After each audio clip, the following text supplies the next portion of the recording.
Wah gila, ini kenapa bisa sampai kayak gini coba? Wah Indi, lagi lihat video kategori apaan lo? Enak aja lo sob, itu mah udah semalam. Lo lihat nih, masa katanya Indonesia dijajah sama Belanda selama 350 tahun. 350 tahun.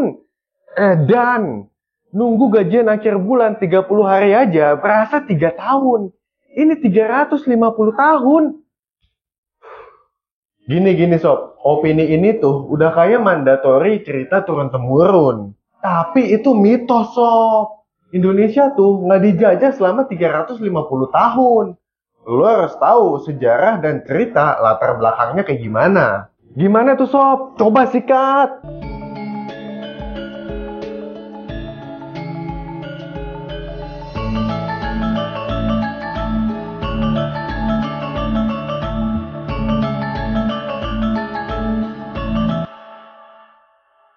Halo Sobat Budaya, balik lagi ke Roots and History Channel yang mengupas nilai sejarah, legenda, dan budaya agar tidak terlupakan sampai generasi berikutnya.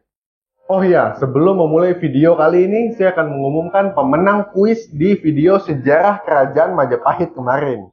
Terima kasih untuk kalian yang sudah menonton sampai habis dan mengikuti kuisnya ya.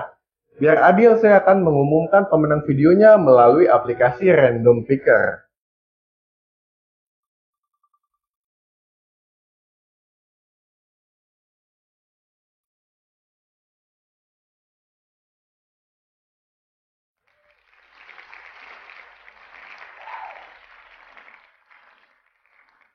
Yes, selamat buat kamu yang sudah menang dan terpilih.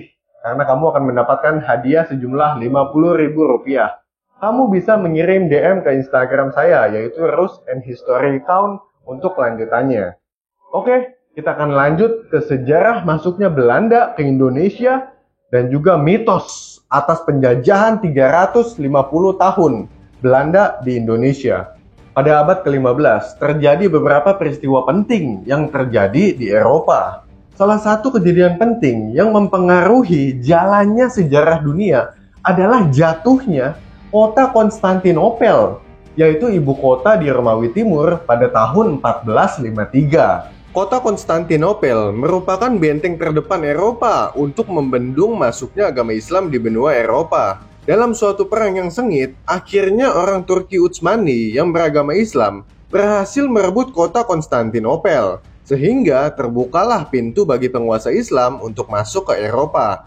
Tetapi bagi Eropa, jatuhnya kota Konstantinopel berarti putusnya hubungan antara dunia barat dan dunia timur. Jalan dagang menuju ke dunia timur juga terputus. Untuk itu, orang Eropa harus mencari jalan lain untuk menuju dunia timur. Akhirnya, bangsa Eropa mulai melaksanakan ekspedisi penjelajahan samudera yang dipelopori oleh Portugis dan Spanyol. Dari penjelajahan samudera itu, mereka sampai ke benua Afrika dan Asia, hingga sampai ke Nusantara dengan niat berdagang. Namun, setelah mengetahui bahwa bangsa Afrika dan Asia itu lemah, kemudian muncullah niat untuk melakukan kolonialisme dan imperialisme. Oh, jadi yang pertama masuk ke Indonesia itu bukan Belanda, tapi Portugis. Bener sob, tapi saat itu belum ada yang namanya Indonesia, melainkan Nusantara. Salah satu bangsa Eropa yang pertama kali sampai ke Nusantara adalah bangsa Portugis pada tahun 1512 di bawah pimpinan Francisco Serrao yang berhasil mencapai ke Hitu. Inilah awal dari masuknya bangsa Eropa di Nusantara. Setelah itu, barulah disusul oleh bangsa-bangsa Eropa lainnya. Spanyol pertama kali mendarat di Nusantara, tepatnya di Maluku atau Tidore, pada tahun 1522 yang dipimpin oleh Sebastian Elcano. Terus kapan giliran Belanda mendarat ke sini? Nah, ini sob. Pada tahun 1596, bangsa Belanda yang dipimpin oleh Cornelis de Houtman tiba di pelabuhan Banten. Inilah awal kedatangan bangsa Belanda di Nusantara. Namun, kedatangan Belanda ini akhirnya diusir oleh penduduk pesisir Banten karena sikap mereka yang angkuh dan sombong. Pada tahun 1598, bangsa Belanda datang lagi ke Nusantara yang dipimpin oleh Jacob van Eyck dan Wybran van Warjik. yang tiba di Kepulauan Maluku pada bulan Maret 1599. Keberhasilan pelayaran tersebut mendorong keinginan berbagai perusahaan di Belanda untuk memberangkatkan kapalnya ke Indonesia. Waduh, kalau gitu makin banyak dong pedagang dari Belanda. Tepat sob, semakin banyaknya pedagang Belanda di Indonesia menyebabkan antar sesama mereka terjadi persaingan. Selain itu, mereka pun harus menghadapi persaingan dengan Portugis, Spanyol, dan Inggris. Atas kondisi tersebut, bukan keuntungan yang mereka peroleh, melainkan kerugian. Terlebih lagi dengan seiring terjadinya perampokan oleh bajak laut.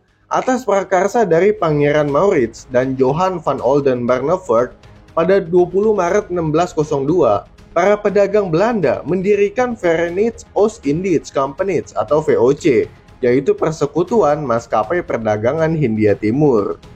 Di masa itu, terjadi persaingan sengit di antara negara-negara Eropa, yaitu Portugis, Spanyol, kemudian juga Inggris, Prancis, dan Belanda untuk memperebutkan hegemoni perdagangan di Asia Timur. VOC pertama kali membuka kantor dagangnya di Banten pada tahun 1602 dan dikepalai oleh Francois Wittert. Kedatangan bangsa-bangsa Eropa di Nusantara pada awalnya adalah bagian dari kegiatan perdagangan.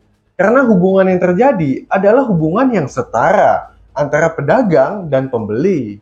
Namun, keadaan itu perlahan-lahan mulai berubah karena tingginya persaingan perdagangan antar negara menyebabkan mereka untuk berusaha menguasai sumber-sumber rempah-rempah.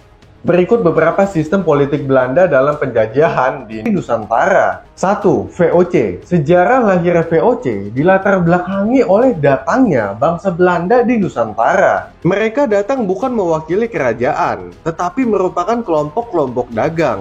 Ide untuk membentuk VOC pada tanggal 20 Maret 1602 ini dicetuskan oleh Jacob van Oldenbarneveldt. Tujuan membentukkan VOC tidak lain adalah menghindari persaingan antar perusahaan Belanda, serta mampu menghadapi persaingan dengan bangsa lain, terutama Spanyol dan Portugis sebagai musuhnya. Tujuan awal menghindari persaingan, tapi kenapa ujung-ujungnya malah ngejajah?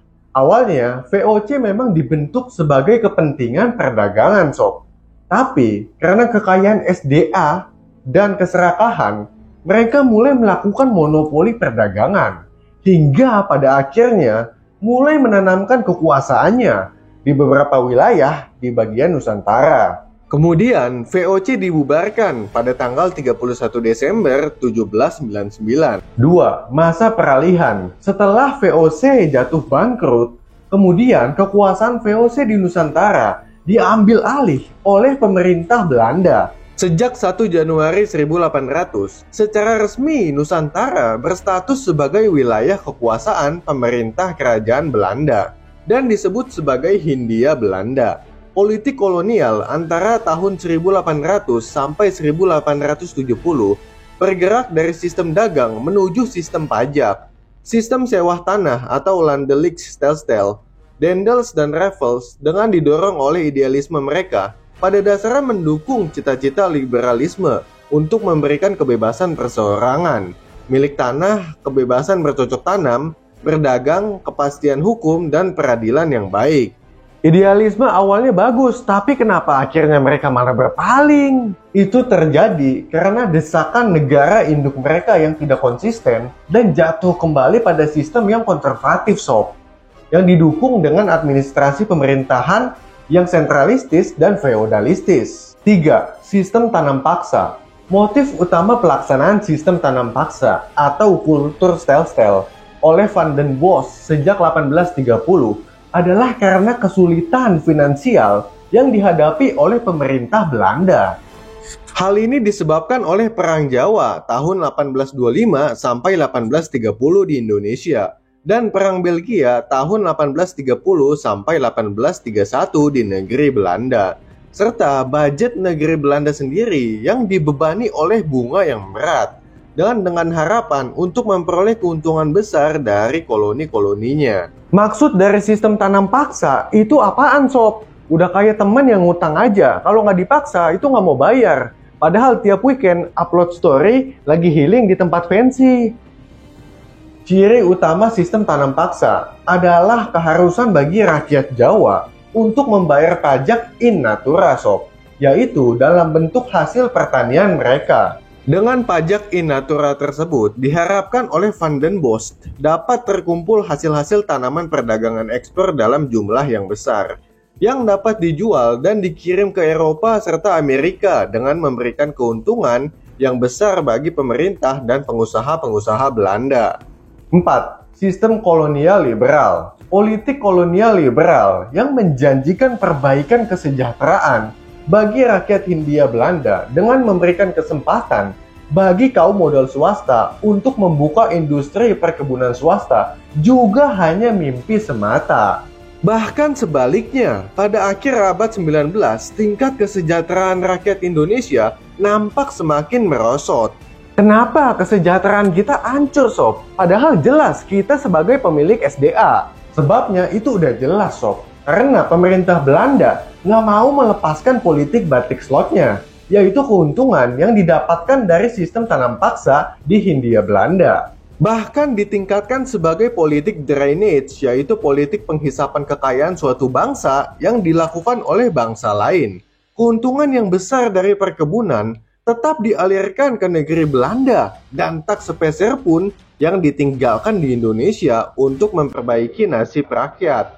Merkantilisme negara digantikan dengan merkantilisme perusahaan besar yang kapitalis, sehingga kehidupan ekonomi Hindia Belanda tetap dikendalikan oleh kepentingan-kepentingan negeri Belanda. 5. Sistem politik kolonial etis.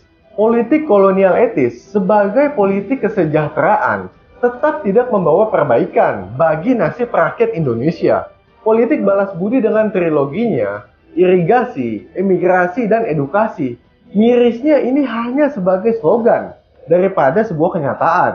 Kenapa tuh sob? Apa mereka PHP? Pemerintah Hindia Belanda terpaksa melaksanakannya, namun bukan untuk mensejahterakan rakyat sob, melainkan untuk melaksanakan kepentingan kolonialnya. Hai, terima kasih sudah menonton video ini dan jangan lupa tonton part 2-nya di channel Inspek History.